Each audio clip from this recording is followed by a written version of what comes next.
Many of the things that are happening in the Angie Stone case don't make any sense at all. So when more information about the case becomes available, it seems like there is a serious cover-up going on.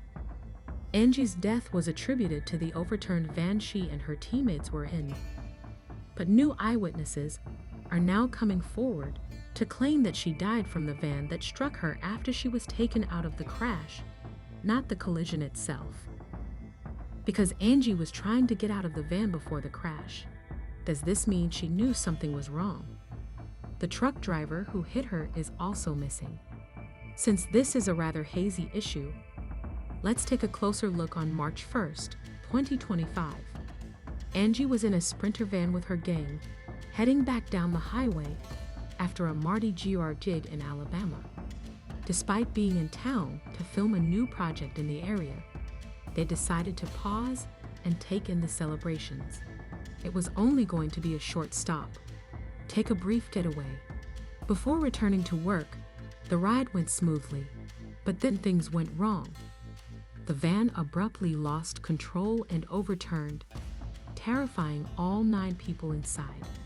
But thankfully, nobody was gravely hurt.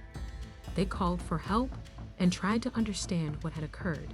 But things took a far darker turn when a semi-truck hit the wrecked Sprinter and crushed it on contact while it was moving at full speed down the highway.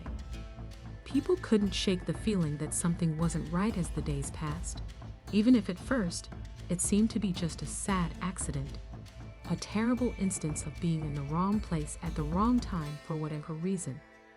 The more they considered it, the more they realized that the details didn't fit. Why didn't the truck see the debris? Why did that happen? Regretfully, Angie did not survive the devastating force of the crash.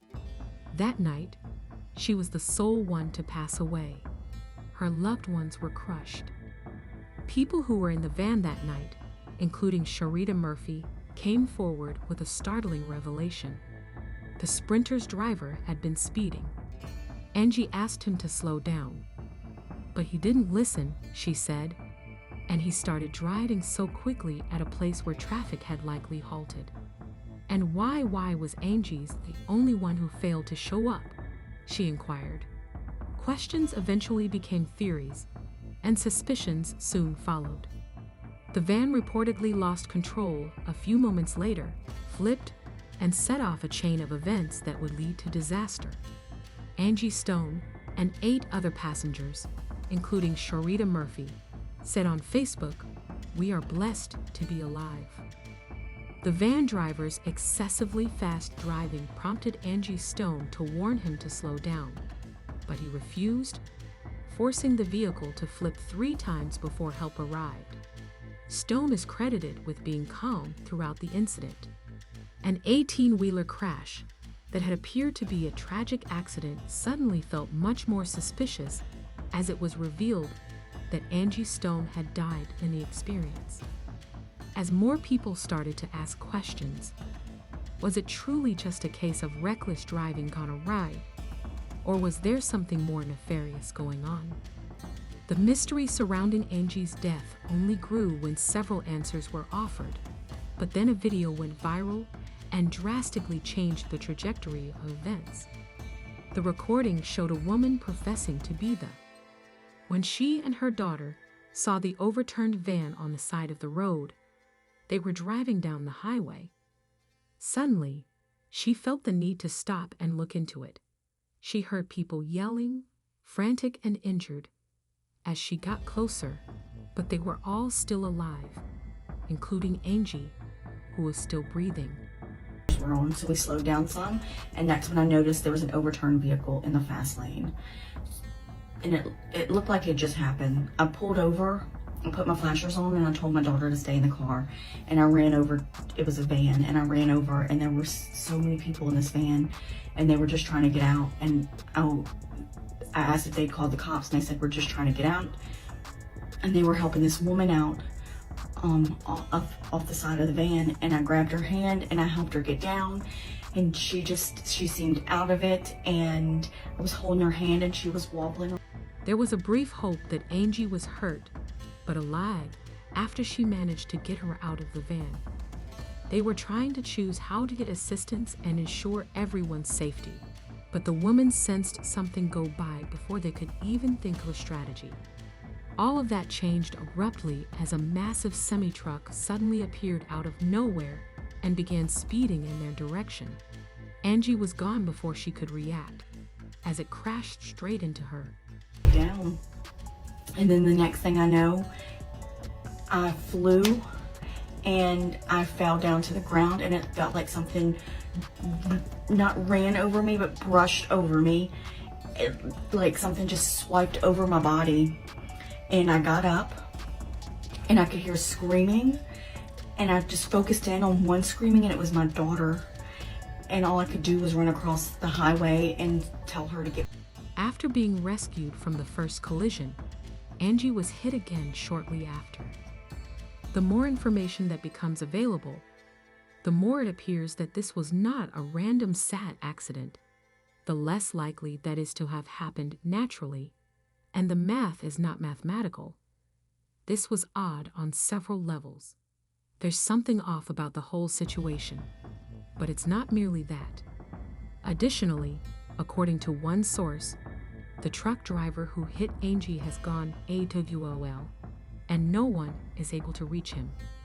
The source claims that, "Howdy, I used to work at the same trucking companies. I don't think the man who hit Miss Stone while she was getting medical help on the side of the road will be allowed to go back to work because the incident has left him traumatized, and he isn't returning calls or texts from the employer.